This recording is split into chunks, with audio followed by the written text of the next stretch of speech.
Saludos cordiales, es la maestra Annie Lorenzo. A continuación vamos a ver conceptos y a realizar ejercicios sobre la potencia, pero primero tenemos que retornar el concepto de trabajo.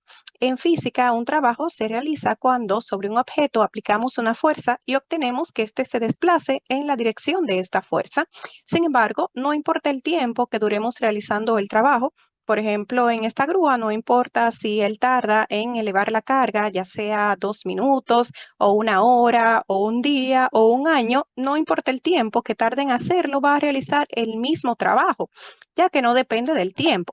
Sin embargo, la rapidez con que realicemos ese trabajo, qué tan rápido se haga o qué tan lento, pues sí depende de la potencia. De esta manera, pues la potencia es la rapidez con la que realizamos un trabajo.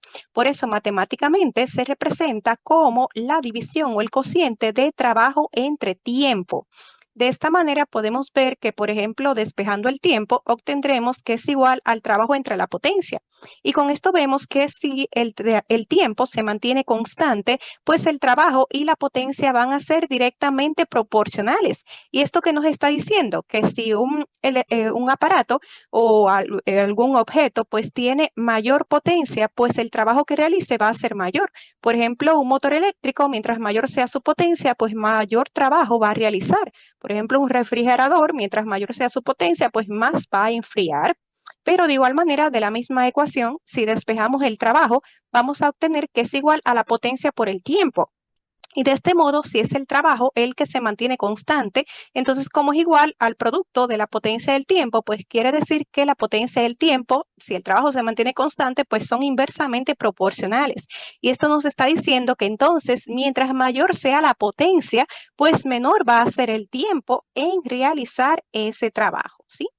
Bien, entonces también podemos deducir otra relación de la potencia relacionándola con la rapidez que tiene un objeto. Por ejemplo, en este caso, pues tomemos en cuenta que el trabajo es igual a la magnitud de la fuerza por la magnitud del desplazamiento por el coseno del ángulo que formen ambos vectores. Entonces lo sustituimos en nuestra ecuación de potencia como trabajo entre el tiempo. Entonces, acá vemos que tenemos la variable magnitud del desplazamiento y abajo tenemos entre tiempo. Y desplazamiento entre tiempo, pues nos da igual a la velocidad, en caso, ¿verdad?, de ser una velocidad constante. Entonces, tenemos que la potencia resulta ser también igual a la magnitud de la fuerza por la magnitud de la velocidad por el coseno del ángulo que forman ambos. De esta manera, pues vemos también una relación entre la fuerza aplicada a un objeto y pues la velocidad con la cual éste se mueve. Para hablar de las unidades de potencia, tenemos que recordar que, por ejemplo, como la potencia es trabajo entre tiempo, la unidad de trabajo en el sistema internacional correspondía a Joule. Entonces, entre unidad de tiempo, que es el segundo, pues tenemos que Joule sobre segundo, que es lo que nos queda al dividir el trabajo entre tiempo, pues nos da la unidad de potencia conocida como watt. Ahora bien, el watt en algunos casos puede resultar una unidad muy pequeñita, entonces se utilizan algunos múltiplos. Por ejemplo, utilizando el prefijo kilo delante de watt, pues tendremos 10 a la 3 watt o 1000 watt.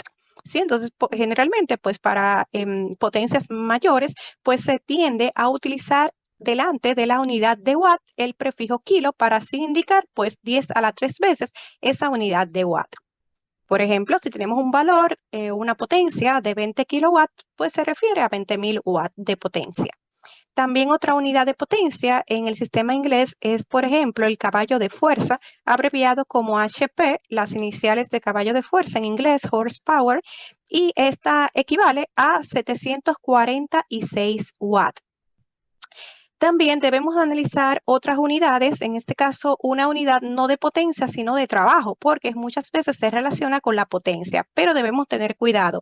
Esta no es una unidad de potencia, sino una de trabajo. Esto es la unidad de kilowatt hora. Por ejemplo, a veces un equipo eléctrico u otro artefacto que realiza trabajo, pues se representa en una etiqueta con un valor numérico indicado en kilowatt hora.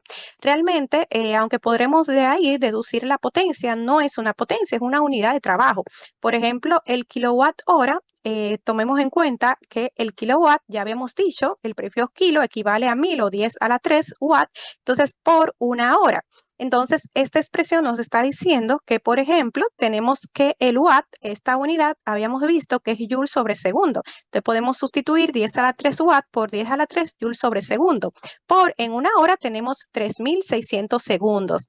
Entonces, de este modo, pues vemos que en la expresión nos va a quedar segundo sobre segundo, que lo podemos tachar, ya que sería igual a 1, no lo marcamos. Entonces vemos que nos queda es la unidad de joule, ¿sí? 10 a la 3 por 3600 nos da 36 por 10 a la 5, pero unidad de joule. Con esto vemos que el kilowatt hora corresponde es a una unidad de trabajo, ya que el joule es la unidad de trabajo en el sistema internacional. Ahora veremos un ejercicio en el cual un obrero de una construcción sube con velocidad constante un cubo lleno de arena y cemento con una masa de 20 kilogramos hasta una altura de 3 metros empleando un tiempo de 12 segundos. Entonces nos interesa saber cuál es el valor de la fuerza que el trabajador debe ejercer considerando la aceleración de la gravedad como 10 metros sobre segundo al cuadrado. En este caso debemos analizar que como él está subiendo a través de una cuerda, pues un cubo de una masa de 20 kilogramos, pues como él sube ese cubo con una velocidad constante, pues si el movimiento es con velocidad constante en una dimensión, pues entonces la fuerza neta sobre el objeto debe ser igual a cero, de acuerdo a la primera ley de Newton. Entonces estamos viendo que entonces hacia abajo actúa la fuerza del peso de este objeto, pero a la vez lo está alando acá con una cuerda y por lo tanto pues tenemos acá una fuerza de tensión de esa cuerda. Sin embargo, como el objeto se está moviendo acá el cubo con velocidad constante, pues ambas fuerzas deben actuar con igual magnitud, ¿verdad? Y vemos que están con sentido contrario, es decir, deben anularse mutuamente, por lo que la tensión de la cuerda, es decir, la fuerza que hace el obrero, pues debe ser igual al peso del cubo. ¿De acuerdo? Entonces, por esto, pues la fuerza que él debe ejercer, vamos a buscarla con el peso del cubo, que sabemos que el peso es igual al producto de la masa por la gravedad.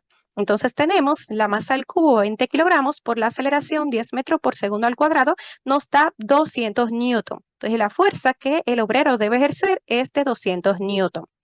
Para saber ahora cuál es el trabajo realizado por el obrero, recordemos que el trabajo, pues para una fuerza constante, en este caso, pues si él realiza, ¿verdad?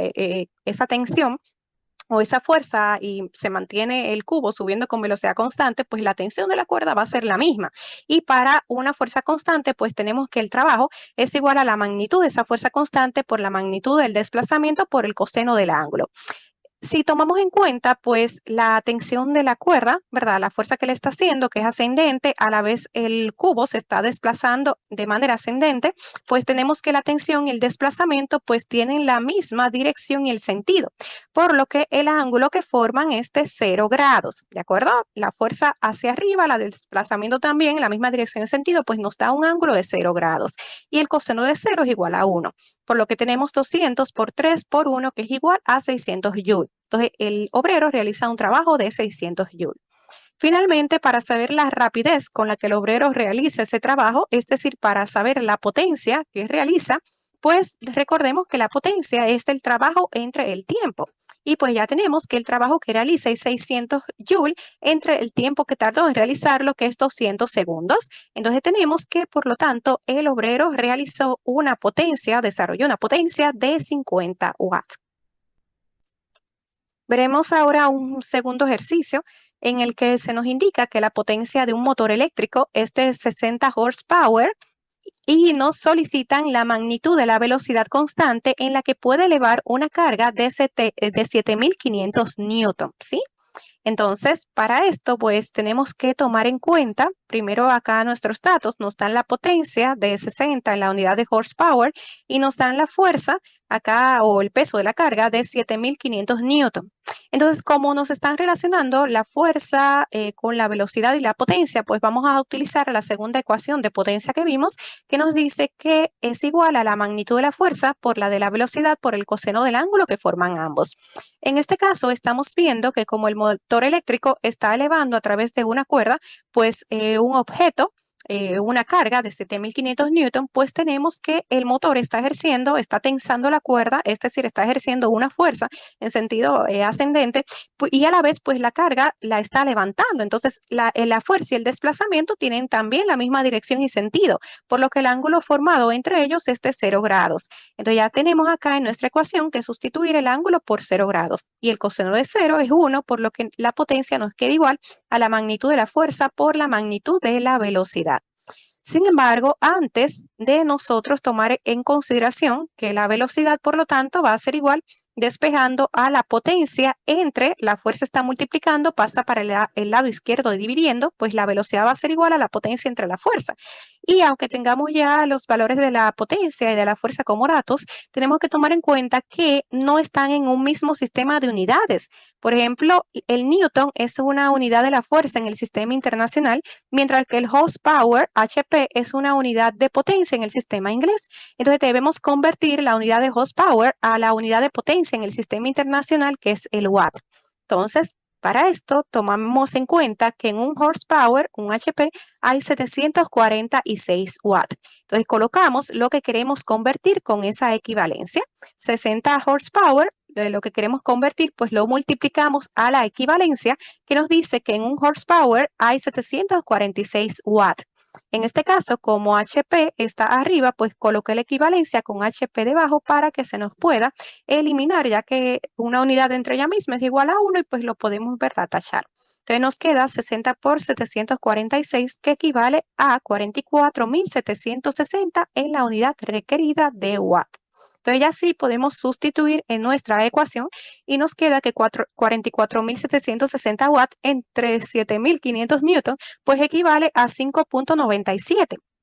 Pero ahora vamos a analizar cuál unidad debe quedarnos.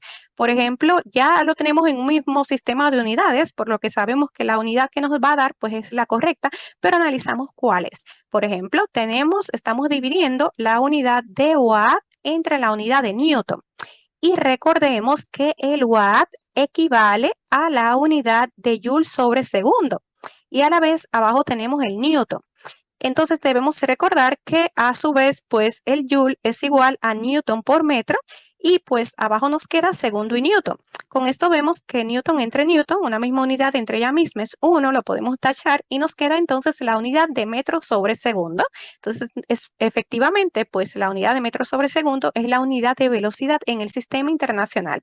Entonces, tenemos que la velocidad a la que el motor eléctrico pues mueve esta carga es de 5.97 metros por segundo.